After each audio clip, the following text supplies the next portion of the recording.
7-8 hours a day. You're saying you've taken the risk of going through homeschool. Yeah, yeah, Is this to try and perfect your ambition as a professional golfer? definitely, yeah. Unfortunately, golf is not yet as big as other sports in schools right now. So for me, that I saw that was the best option and route for me to be able to practice more and get more work done. It should be a very difficult decision to make. How did your parents take it? How did your peers take it? Dropping out of school to focus on golf. Yeah, parents are very supportive because they trust in the dream and the goal. Friends, it's so hard not being at school anymore, seeing your friends. They also just trusting in the fact that I can do it, and they're just with me along the journey. You're kind of like semi-professional right now. I'm still a junior, I'm still under 18, but yeah, in about a few years' time, I should be turning pro. So an average of 6 hours on the course every day. Yes, sir. What is it that you perfect? Because I think basically golf is about driving and you putt it, and that's it. I mean, take us through. 6 hours.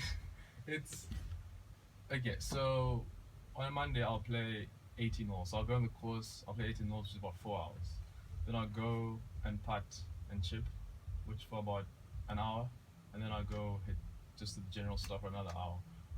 On a Tuesday, I'll spend 2 hours on the short range, and I'll do putting for 2 more hours, and then I'll do bunker shots for 2 hours. It just fluctuates. It changes every single day.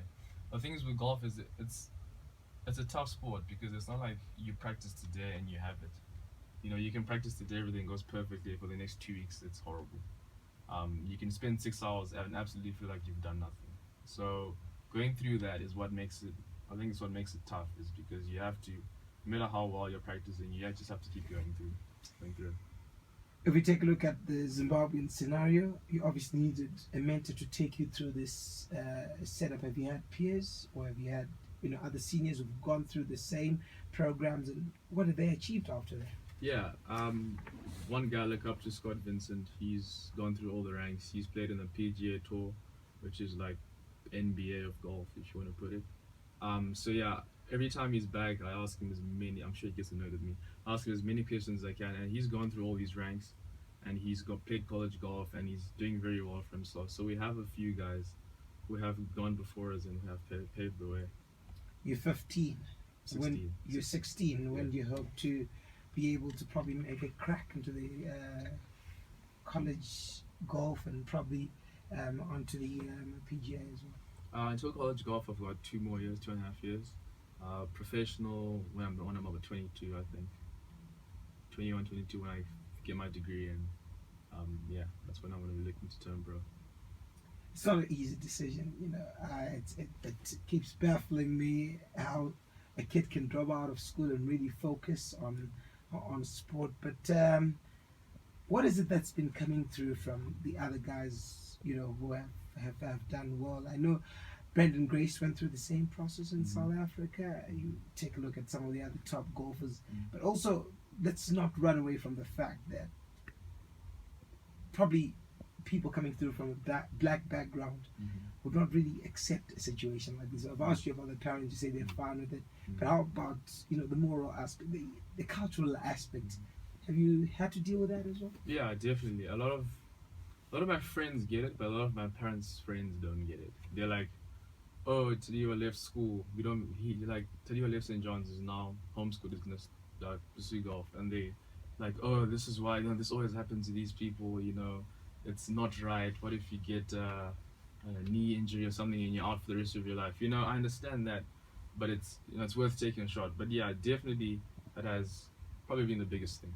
How my friends get it, but most of their parents don't get it. They're like, you should never do something like that. You should never, pursue your dreams. It's like they just want you to go to this one way of living life. All right, and with the national team, I know golf is an individual sport, but it's always nice when you get players playing. There's so much news on the Ryder Cup and big competitions like that, like the World Cup of golf. Right. How does it feel to be in a team of predominantly individual event? It's good in the sense that when you don't play well, no one gives you the blame. But I think it's one and the same thing. You still, as a team, you still have to play well. All of you still have to play. If we're going to win the tournament, all of us have to be on point, you know. So yeah, but I think it also teaches you a lot, and you know, especially because we have this format called foursomes, where I hit the ball first, the other person hits it again, and you learn that you know what, you learn patience, a lot of patience, because you can hit a perfect shot and your partner just absolutely messes it up, and you have to calm down and says, if I was in this situation, how would I want someone to feel? And it's a life lesson, to be honest.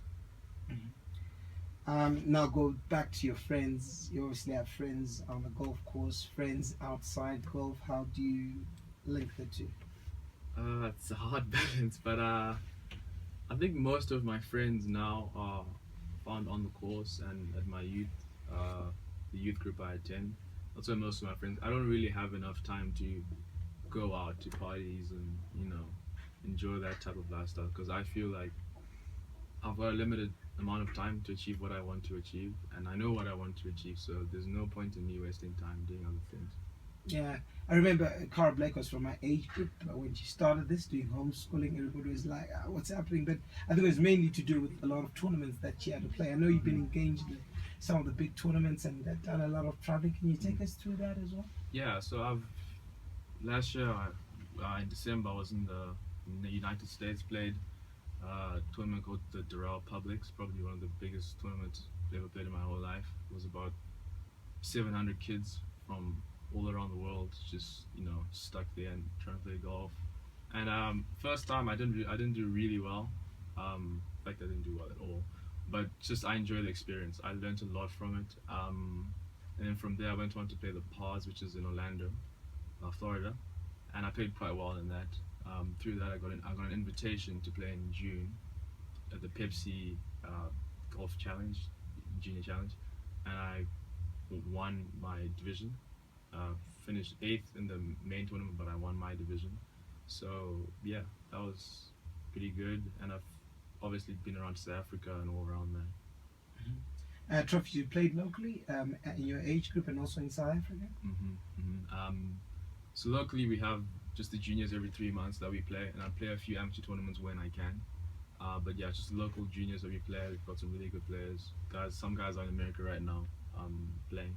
And yeah, I've played the South African boys on the 17, SA All Juniors, and yeah. And obviously, by playing well, winning your division, at the Pars, at the Pepsi Grand event, obviously attracted one or two people who wanted to get you enrolled in college. Any promises? Yeah, yeah. I met a guy from the University of Illinois, which I think is quite highly ranked. Just had a conversation with him. He was really interested in me, and definitely, I think you get more opportunities to play more tournaments than you get for college scholarships. Obviously, those are the older I get, I'm gonna get more of those. But yeah, I've been given a few more opportunities to play through that, and I'm now recognized in the world, so I can now go and enter a tournament, and they'll know that we know this person. He's actually someone. You're a different kind of youth. I wouldn't think you'd be the right person to send a message to the other youth, but nevertheless, what would you like to say to other teenagers out there? Follow your dreams. Don't go with the flow. You know, I believe that God created us with a certain purpose, a certain way, and there's no point in just doing something you're being told to do because that's not what you're created for. That's why you see miserable people who have the greatest jobs, all the money in the world, but they're miserable because it's not who they are. You know, so even if don't look at the money aspect, just look mostly at the fact: am I enjoying this? Can I wake up on a Monday morning at 5 a.m. and want to do this? All right. So Teddy Dzuda, they just getting to tell us about the recent triumph by the Zimbabwe age group team in the Tri-Nations tournament, and also a bit about himself with regards to the game of golf.